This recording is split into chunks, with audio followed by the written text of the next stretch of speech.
Est-ce que vous vous souvenez du dernier moment où vous avez su exactement qui vous étiez professionnellement? Pas ce que vous faisiez, mais qui vous étiez. Avec cette certitude dans la voix, cette aisance dans la présentation, ce sentiment que votre identité professionnelle était claire pour vous et pour les autres. Ces dernières semaines, j'ai eu beaucoup de conversations et d'échanges avec des femmes cadres. À un moment, revient presque à chaque fois cette question. Je pense à Clémence, qui est directrice de projet, qui a passé 8 ans à la tête de sa propre entreprise. À son retour de congé maternité, une expatriation en Italie, elle a accompagné des femmes avec un parcours riche, cohérent et impactant. Mais quand je lui ai demandé comment elle se présentait sur le marché, elle m'a dit « J'ai l'impression d'avoir une casquette qui sait faire un peu de tout, mais qui n'est pas experte en grand-chose. Et ça fait peur de se dire « J'ai fait ça pendant 8 ans. Et maintenant, il faut que je change. » Je m'appelle Jennifer Alidor, je suis diplômée de l'ESSEC et j'ai évolué dans des environnements exigeants. J'ai passé plus de 10 ans à travailler pour et avec des femmes cadres. J'ai vu des parcours brillants se noyer dans une phrase. Je ne sais plus trop comment me présenter. C'est pourquoi j'ai fondé Clever, pour accompagner les femmes et qu'elles puissent se repositionner à l'ère de l'IA.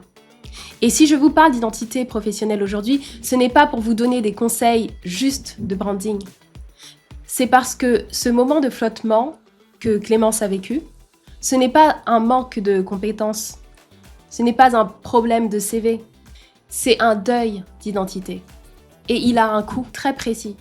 Ce coût, on va le nommer aujourd'hui. Et surtout, on va construire ce qui vient après. Ce que vit Clémence aujourd'hui, ce n'est pas exceptionnel. C'est quasiment systémique. Chaque année en France, des dizaines de milliers de femmes ferment une entreprise ou quittent un statut d'indépendante pour revenir sur le marché salarié. Et la plupart font la même chose. Elles présentent leur parcours entrepreneurial comme une parenthèse, comme un détour, comme quelque chose à expliquer, à justifier, parfois même à minimiser. 27% des femmes entrepreneurs en France génèrent moins de 15 000 € de chiffre d'affaires annuel après 3 ans. Mais celles qui ferment ne sont pas celles qui ont échoué, ce sont souvent celles qui ont choisi. Choisir de fermer, choisir de vendre, choisir de retrouver le salariat. Ce n'est pas un échec, c'est une décision stratégique. Mais le marché, lui, ne lit pas les décisions stratégiques. Il lit les signaux, il capte les signaux. Et quand vous arrivez en entretien en disant « J'ai eu ma propre boîte, mais voilà, maintenant je cherche un poste », le recruteur entend « Elle n'a pas réussi » ou pire, « Elle n'a pas pu continuer ». J'ai eu cette conversation avec Carole, directrice marketing, 20 ans d'expérience. Elle avait ouvert un restaurant. Elle l'avait revendu. Chose rare dans ce secteur. Elle m'a dit « On a l'impression que c'est un échec parmi tant d'autres. Je ne peux pas être fière de ça, alors j'en parle le moins possible. » Les candidates qui minimisent leur expérience entrepreneuriale en entretien obtiennent 40% de moins de retours que celles qui la valorisent comme une expérience. Les candidates qui minimisent leur expérience entrepreneuriale en entretien obtiennent 40% de moins de retours que celles qui valorisent leur expérience entrepreneuriale. Ce n'est pas moi qui le dis, ce sont les sources en provenance de LinkedIn. 40% de moins, pas parce que le parcours est mauvais, mais parce que la narration est mauvaise. Et si vous ne recadrez pas cette expérience, le marché fera 2 choses. 1, il vous ignorera, ou il vous offrira un poste en dessous de ce que vous valez réellement. Parce qu'il ne sait pas comment vous placer autrement. La solution n'est pas d'effacer ce que vous avez fait, ce n'est pas d'excuser votre parcours, ce n'est pas de trouver une formule magique pour rassurer le recruteur. La solution, c'est de changer ce que vous croyez que ça dit de vous. Parce que le deuil d'identité, il ne vient pas de l'extérieur, il ne vient pas du marché, il ne vient pas des recruteurs. Il vient de l'histoire que vous vous racontez, sur ce que votre parcours signifie. Clémence se dit « J'ai fait ça pendant 8 ans et maintenant, il faut que je change ». Ce que cette phrase dit, « Mon passé est un poids que je dois déposer ». Voici le reframing. Clémence n'a pas géré une boîte. Clémence a dirigé une organisation de services dans un contexte d'incertitude. Elle a recruté, arbitré, délivré, pivoté. Elle a accompagné des femmes dans des transitions de carrière complexes. Et elle a choisi de passer à autre chose, avant de s'épuiser. Ça ne s'appelle pas un échec, ça s'appelle du leadership. Reprenons maintenant le cas de Carole. En version 1, avec une notion de deuil non digéré, ça pourrait être « j'ai ouvert un restaurant, ça n'a pas été comme prévu, les horaires ne correspondaient plus à ma vie de famille et j'ai dû le fermer ». La version 2, avec une identité professionnelle maîtrisée, j'ai créé, structuré et cédé une activité de restauration dans un secteur où 70% des affaires ferment par défaut de trésorerie ou de gestion. J'ai piloté 4 années de PNL en autonomie complète, managé des équipes en tension et vendu le fonds à profit. J'ai choisi de sortir avant l'usure. C'est ça qui me distingue. Même expérience, même durée, même résultat objectif. Positionnement radicalement différent. Dans le premier cas, Carole s'excuse. Dans le second cas, Carole démontre. Le deuil d'identité ne disparaît pas en un jour, mais il commence à se dissoudre au moment exact où vous arrêtez de raconter votre parcours, comme une parenthèse. Et vous commencez à le raconter comme une trajectoire. L'IA comme miroir objectif. Elle ne connaît pas votre honte, elle ne voit que des faits. Pour reconstruire votre narration, il n'y a pas mieux. L'IA va faire quelque chose que vous ne pouvez pas faire seul. Elle va lire votre parcours sans la charge émotionnelle, sans le souvenir des nuits difficiles, sans la honte des moments douloureux. Elle va juste voir les faits et ce que les faits disent de vous.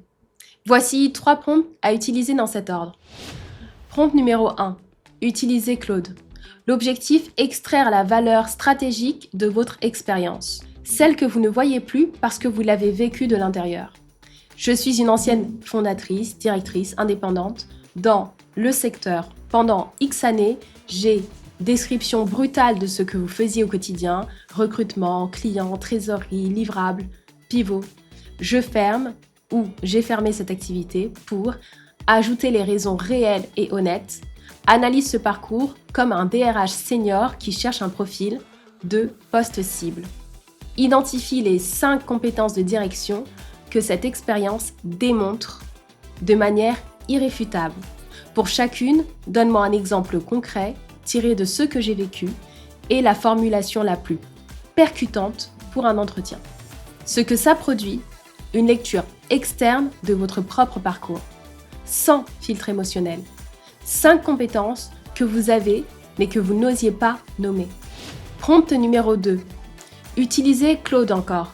L'objectif, construire votre narration d'entretien. La version qui ne s'excuse pas. Voici mon parcours tel que je le raconte aujourd'hui. Collez votre pitch actuel. Voici comment je veux être perçu. Poste cible, type d'entreprise, problème que je veux résoudre. Réécris mon pitch en éliminant tout ce qui relève de la justification ou de l'excuse. Chaque phrase doit affirmer, chaque expérience doit prouver. La fermeture de mon activité doit être présentée comme un choix stratégique, pas comme une contrainte. Ça vous prendra maximum 90 secondes. Et ce que ça produit, c'est un pitch pertinent, nettoyé, sans les mots qui fragilisent et avec les mots qui positionnent. Prompt numéro 3, utilisez ChatGPT. L'objectif, vous entraîner à dire ce pitch à voix haute, jusqu'à ce qu'il soit dans votre corps, pas seulement dans votre tête. Tu joues le rôle d'un recruteur qui reçoit une candidate avec un parcours entrepreneurial de X années et une fermeture récente. Il y a 2 objections en tête. Est-elle capable de se soumettre à une hiérarchie ? Et pourquoi son activité s'est-elle arrêtée ? Pose-lui ces 2 questions de façon directe et un peu sceptique. Elle va répondre. À chaque réponse, dis-lui ce que tu en penses vraiment en tant que recruteur. Pas ce qui est politiquement correct, ce qui t'a rassuré et ce qui reste dans le flou. Et surtout ce que ça produit. C'est un terrain d'entraînement avec des vraies objections qui arrivent avant l'entretien réel. Un feedback honnête, un retour authentique sur ce qui convainc et surtout sur ce qui ne convainc pas encore. Ces 3 prompts font quelque chose d'essentiel. Ils séparent les faits de la honte. Et ce que vous avez vécu est impressionnant. Le marché ne cherche pas des profils linéaires. Les profils linéaires, il les trouve facilement. Il les interchange facilement. Il les remplace aussi facilement.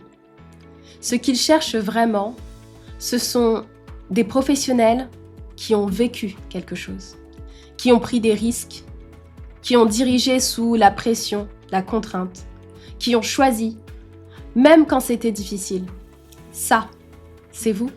Si vous vous reconnaissez dans l'histoire de Clémence ou encore celle de Carole, si chaque fois que vous racontez votre parcours, vous sentez que quelque chose se contracte en vous, cette petite voix qui dit « peut-être que ça va faire peur, peut-être qu'ils vont penser que j'ai échoué », faites maintenant le diagnostic juste en dessous. On va faire ce que j'ai commencé à faire avec Clémence et avec Carole et tant d'autres. Un diagnostic de votre parcours, un audit de ce que vous avez fait, pour lire ce que vous ne voyez plus, pour nommer ce que vous n'osez pas encore affirmer, et pour construire le récit qui vous rend indispensable. Pas malgré votre parcours, mais grâce à lui. Quand vous acceptez de raconter votre parcours comme ce qu'il est vraiment, un acte de courage, une preuve de leadership, un choix, le rapport de force change. Vous n'êtes plus celle qui doit se justifier.